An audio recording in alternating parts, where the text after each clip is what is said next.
बढ़ोतरी की आखिर क्या ऐसा कारण है, आप क्या ऐसा कर देते हैं? देखिए, मैं तो आईबीसी चैनल में और दफ्तर में 2003 से आ रहा हूँ और मेरा वो चैनल से बहुत लगाव है और गोयल साहब से भी बहुत लगाव है। और एक कार्यकर्ता के नाते ज़मीनी स्तर पे काम करना, संगठन को खड़ा करना और इस बात को सदैव ध्यान रखना कि जितना माइक्रो लेवल पे काम करेंगे, जितना ज़मीनी स्तर पे काम करेंगे, उसी के आधार पे संगठन मजबूत करके संगठन चुनाव आप जीत सकते हैं। कभी भी हवाई में से चुनाव नहीं जीतते हैं। ऐसे उड़ीसा में अगर देखें तो हमारा संगठन 2012-13 में कमज़ोर था। वहाँ के सभी कार्यकर्ताओं ने ज़मीनी स्तर पे काम किया, बूथ मंडल को मजबूत किया और धीरे धीरे पे मजबूत होते हुए आप आज सरकार में वहाँ पे हैं। तो ज़मीनी स्तर पे निष्ठा के साथ, अपने विचारधारा के साथ काम करने से और सामूहिकता के साथ अवश्य रूप से रिजल्ट अच्छा आता है। बायो पढ़ रहा था मैं आपका, तो उसमें वोट परसेंटेज जो बढ़ाया आपने उड़ीसा में, पहले 18% थे, फिर 38 के करीब पहुंच गए।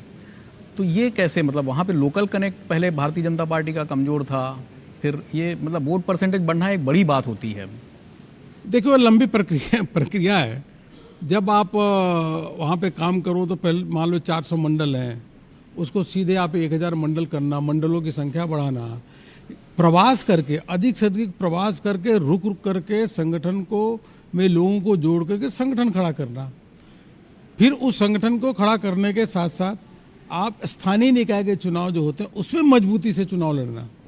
तो जब वो आप स्थानीय निकाय के चुनाव में भी आप अच्छा प्रदर्शन करते हैं, जैसे 2017 में हुआ, तो उसके बाद फिर 2019 के चुनाव देखेंगे तो 1 लोकसभा से 8 लोकसभा, फिर उसके बाद पहली बार लीडर ऑफ अपोजिशन उड़ीसा में बना और उसके साथ साथ प्रधानमंत्री जी मोदी जी के नेतृत्व में जो गरीब कल्याण की योजनाएं थी वह भी उसके साथ बहुत सार्थक रही। तो जमीनी स्तर पे काम और संगठन को मजबूत करना और प्रधानमंत्री जी के नेतृत्व में जो गरीब कल्याण योजना है उसको लेकर के आगे जाना।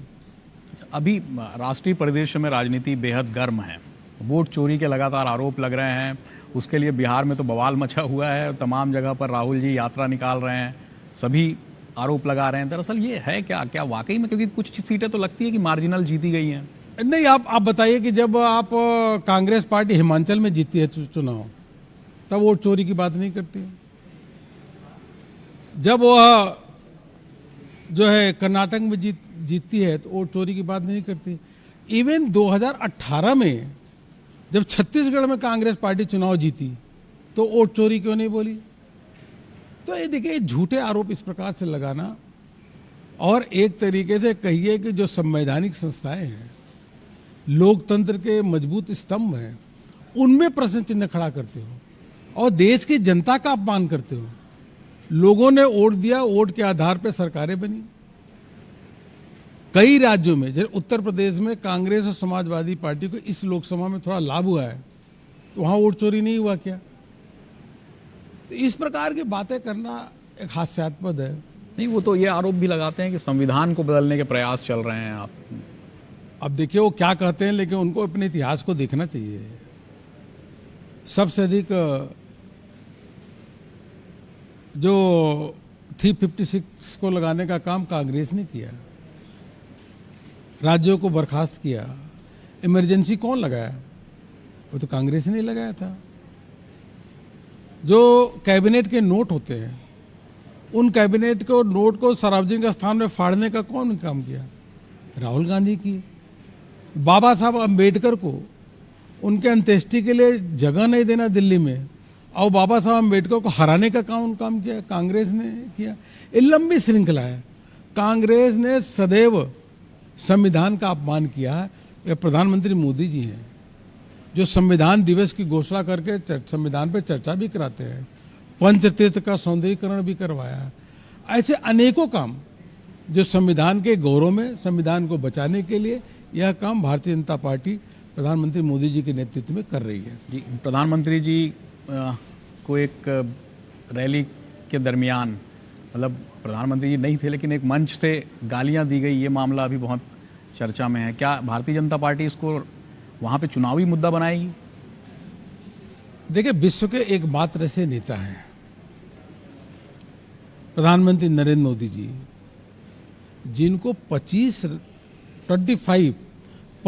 देशों ने सर्वोच्च नागरिक पुरस्कार दिया। जब 25 देश किसी व्यक्ति को सर्वोच्च नागरिक पुरस्कार देते हैं तो वो 140 करोड़ देशवासियों को रिप्रेजेंट करता है, देश को गौरव की अनुभूति होती है। लेकिन उसमें आप लगातार चोर चोर बोलना, कीड़े मकोड़े बोलना, और तो और आजकल तू करके प्रधानमंत्री जी को तू वो देश के प्रधानमंत्री तुम तू करके बोलना, और उनकी स्वर्गीय माता जी जो 100 साल से ऊपर रह करके समाज सेवा का काम किए, उनको गंदी गंदी गालियां देना, अरे बाप रे। ऐसा कांग्रेस का जो मंच पे जब नेता अगर गलत बोलता है तभी लोग जाकर के और लोग भी बोलना शुरू कर देते हैं, तो कांग्रेस का इससे शर्मनाक और इससे निम्न स्तर पे पहुंचना अब कुछ बचा नहीं है। और देश की जनता देख रही है, जो अवश्य रूप से माफ नहीं करेंगे। भारतीय जनता पार्टी भी इसका कड़ा विरोध कर रही है। जब बात होती है तो एक राजद के सांसद का बयान आता है कि भाई उनके तरफ से भी कहा गया 50 करोड़ की गर्लफ्रेंड और भी अपशब्द कहे गए, ये कहा जाता है। तो ये एक तरफ से नहीं है, इनका ये कहना है कि भारतीय जनता पार्टी के मंचों से भी इस तरीके की बातें होती रही हैं। इसीलिए कांग्रेस हार रही है, इसीलिए लगातार हार रही है। महाराष्ट्र में भी हारी है, हरियाणा में भी हारती जाएगी।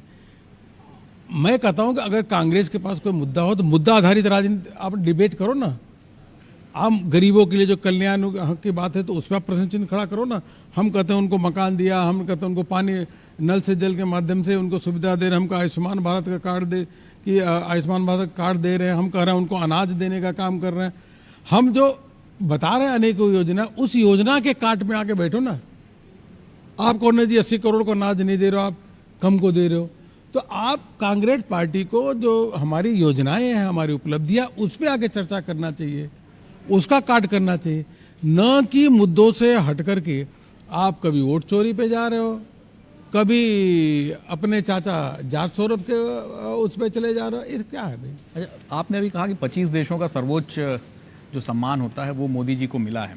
तो एक सवाल ये भी खड़ा होता है, जब 25 देश आपके तरफ हैं, आपको सर्वोच्च सम्मान दे रहे हैं, फिर भी ट्रंप टैरिफ दुगना कर दे रहे हैं, हम क्या उन देशों के समर्थन से या उस प्रभाव से, उस दबाव से हम कुछ नहीं कर सकते टैरिफ के लिए? देखिए, प्रधानमंत्री मोदी जी के नेतृत्व में देश कभी भी नहीं झुकेगा। और विशेष रूप से जब किसानों की बात आती है, किसानों की अनदेखी हम नहीं कर सकते।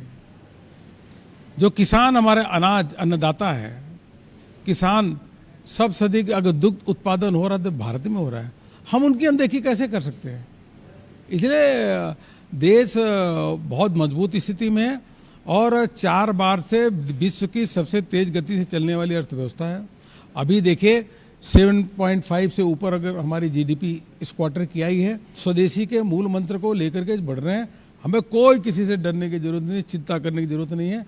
हमारा देश में इतना बड़ा आबादी है, हम अपने स्वदेशी उत्पादों को यहीं कंज्यूम करेंगे, लेकिन हम कभी भी किसी भी देश के आगे मोदी जी के नेतृत्व में नहीं झुकेंगे। किसान का हित सर्वोपरि है। एक और मुद्दा जो अभी भारतीय जनता पार्टी में बेहद चर्चा में है, 75 के पार, 75 पार, स्पष्ट कर दिया है कि 75 पार रिटायरमेंट का कोई फंडा लागू नहीं होगा या कोई नियम नहीं होगा। क्या चर्चा है आपके शीर्ष नेतृत्व में या शीर्ष आपके संगठन में? नहीं, देखिए क्या है कि 75 साल का तो कहीं बात ही नहीं है। अब 75 साल क्या, हमारे पूर्व प्रधानमंत्री अटल बिहारी वाजपेयी भी लगभग 80 साल के उम्र तक प्रधानमंत्री थे, लगभग मनमोहन सिंह भी थे। देखिए, जब तक आदमी काम कर सकता है, जब तक वो मजबूत स्थिति में है, तब तो काम करता है। आप उत्तर प्रदेश से हैं, आपकी पूरी राजनीति और तमाम चीज़ें उत्तर प्रदेश में हुई हैं। क्या स्थिति है अब वहाँ पर? जिस तरीके से एक संप्रदायों के बीच में एक वैमनस्यता आ गई थी, या वहाँ पर ये कर दिया गया था कि वो जातिवाद की राजनीति चल रही थी, और ये आरोप भी लगे मुख्यमंत्री पर वहाँ के कि मुस्लिमों के साथ में अत्याचार हो रहे हैं। क्या लगता है आप? देखिए, 2017 से पहले उत्तर प्रदेश एक दंगों का प्रदेश बन गया था, माफियाओं का प्रदेश हो गया था, अपहरण होते थे, ये सबको मालूम है। और बिजली भी नहीं आती थी, रोड की हालत भी ख़राब थी। 2017 के बाद जो हमारे उत्तर प्रदेश के मुख्यमंत्री योगी जी के नेतृत्व में जब सरकार बनी, तो आज उत्तर प्रदेश में कानून व्यवस्था बिल्कुल दुरुस्त है, कानून का राज है। और जो पहले अपीजमेंट की पॉलिटिक्स सपा और बसपा में होती थी, अब तुष्टीकरण की राजनीति नहीं हो रही है। सबका साथ, सबका विकास, सबको न्याय देने का काम हो रहा है। इसलिए उत्तर प्रदेश की जनता भारतीय जनता पार्टी के साथ है। और अगली सरकार फिर जब चुनाव होंगे तो उसके 2027 में भी बीजेपी फिर सरकार बहुत बड़े मार्जिन से चुनाव जीत करके सरकार बनाएगी। आप राष्ट्रीय महासचिव हैं, वो कोर ग्रुप में आप शामिल हैं जो भारतीय जनता पार्टी के बड़े निर्णय लेती है। राष्ट्रीय अध्यक्ष का एक मुद्दा अभी आपके यहाँ पर गर्म है। क्या लगता है कि राष्ट्रीय अध्यक्ष के लिए किस तरीके के व्यक्ति को चुना जाएगा? क्योंकि ये पहले कहा जाता है कि साउथ से होंगे, तो साउथ से तो अब आप उपराष्ट्रपति के प्रत्याशी आ गए हैं, तो क्या चाहिए राष्ट्रीय अध्यक्ष के लिए? भारतीय जनता पार्टी क्या सोचती है? देखिए, भारतीय जनता पार्टी एक मात्र ऐसी पार्टी है जहाँ लोकतंत्र है, आंतरिक लोकतंत्र है। तो भारतीय जनता पार्टी के जो एलिजिबल वोटर्स हैं वो राष्ट्रीय अध्यक्ष का चुनाव करेंगे। उनकी वोटर लिस्ट बन गई है। और उसके साथ साथ क्या है, ये परिवारवादी पार्टी नहीं है। परिवारवादी पार्टी में होता क्लियर होता है कि समाजवादी पार्टी में मुलायम के बाद अखिलेश, अखिलेश के बाद कौन, आरजेडी में लालू के बाद तेजस्वी, तेजस्वी के बाद कौन। इस प्रकार से इन परिवारवादी पार्टी में होता है। हमारी पार्टी में कोई भी व्यक्ति प्रदेश अध्यक्ष बन सकता है, कोई भी व्यक्ति सामान्य से सामान्य व्यक्ति राष्ट्रीय अध्यक्ष बन सकता है, और चाय बेचने वाला देश का प्रधानमंत्री बन सकता है। तो हमारी पार्टी में जो हमारे एलिजिबल वोटर्स हैं राष्ट्रीय अध्यक्ष के लिए, वो तय करेंगे और राष्ट्रीय अध्यक्ष बन जाएंगे। हालिया दौर में कांग्रेस बहुत आक्रामक हुई है। भारतीय जनता पार्टी कुछ काउंटर कर रही है? ऐसा सुन रहे हैं कि कांग्रेस कार्यालयों का घेराव होना है। आप कोई बैठक में आए थे, उसमें चर्चा हुई है? नहीं, ऐसी बात नहीं है। लेकिन यह है कि कांग्रेस पार्टी जब भी संविधान का अनादर करती है, जब भी संवैधानिक संस्थाओं पे चोट करती है, राजनीति में अवश्य रूप से रोष व्यक्त करने का अधिकार हम सबका है। और इतना अक्षम्य अपराध ऐसा काम करेंगी तो भारतीय जनता पार्टी के कार्यकर्ता क्यों नहीं प्रदर्शन करेंगे? वास्तव में राहुल गांधी जी को आकर के हाथ जोड़ के माफ़ी मांगना चाहिए। अच्छा, मैं छत्तीसगढ़ का हूँ। सलवा जुडूम यहाँ एक मामला था जो नक्सलियों के समय में चला था। उपराष्ट्रपति जब जस्टिस थे तो उन्होंने फैसला दिया था। इस बात को लेकर भी आप तक के बात पहुंची होगी कि ऐसे व्यक्ति को बना दिया गया जिन्होंने विवादित फैसला दिया।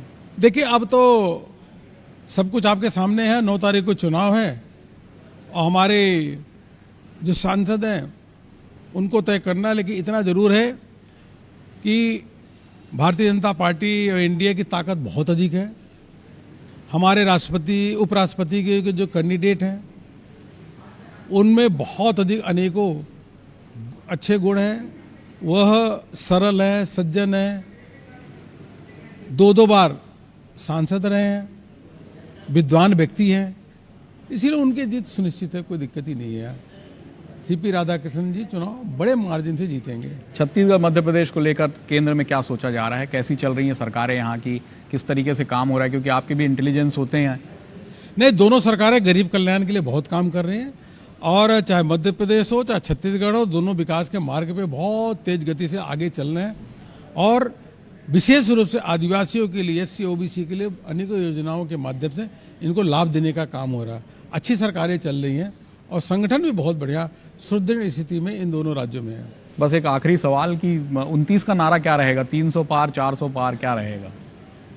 देखिए, ये तो लोग बैठ करके तय करेंगे। 29 तो दूर है अभी, लेकिन इतना जरूर है कि 29 तक आप देखिए, जो देश में आज हम चौथी अर्थव्यवस्था में है, तीसरी अर्थव्यवस्था तक पहुंच जाएंगे। सभी गांवों में नल से जल की व्यवस्था पहुंच चुकेगी। आयुष्मान भारत का कार्ड सभी के हाथ में होगा और भारत एक बहुत बड़ी वैश्विक ताकत खड़ा होगा। और गरीबों का जो कल्याणकारी योजनाएं हैं उसमें और अधिक लोगों को लाभ मिलेगा। यही मैं कह सकता हूँ। प्रधानमंत्री मोदी जी के नेतृत्व पे आज भी गर्व है और आगे भी लोगों को इस प्रकार से गर्व रहने वाला है। तो आपने सुना होगा, अरुण सिंह जी ने बेहद बेबाक और स्पष्ट उत्तर हमारे सवालों के दिए और उनको पूरी तरीके से इस बात की निश्चिंती है कि आने वाले समय में भी भारतीय जनता पार्टी की जो लोक कल्याणकारी नीतियां हैं उसके आधार पर वो जनता के सामने जाएंगी और जनता फिर से एक बार भारतीय जनता पार्टी को स्टेट ही नहीं सेंट्रल में भी मौका देगी। बहुत बहुत धन्यवाद आपका। बहुत बहुत धन्यवाद आपका।